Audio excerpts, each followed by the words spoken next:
Is-sit ta' Xropp Laġin huwa importanti għall-wilt kulturali tagħna għal diversi raġunijiet. Għalkemm bħala struttura mhix struttura kbira bħal siti oħra bħal Ħaltar Xien, Ħaġar Qiem u l-Imnajdra, però huwa mibni b'mod differenti fil-fatt. Hawnhekk il-maġġor parti tal-binja hija mibnija minn ġebel żgħir sejjeħ li ftit li xejn ġiet studjata.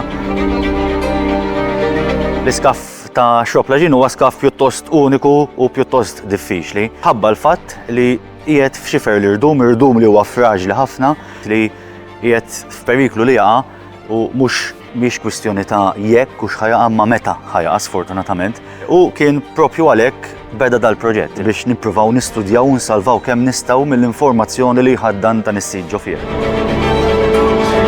Dan il-proġett huwa eżempju ċar tal-mission statement ta' Heritage Malta biex tissalvagwardja s-siti, anke siti li huma minuri u tagħmilhom aċċessibbli għal pubbliku, aċċessibbli f'diversi modi. U dawn jerġa' jkun każ uniku għax is-sit qatt fiżikament ma ħajkun aċċessibbli għan-nies ħabba n-natura tiegħu, però tagħmilha possibbli li n-nies jistgħu anke jaraw partijiet mill-istruttura b'mod fiżiku ġo ċentru apposta, però anke b'mod diġitali permezz ta' diġitalizzazzjoni ta' dan is-sit li qed issir tul dal-proġett.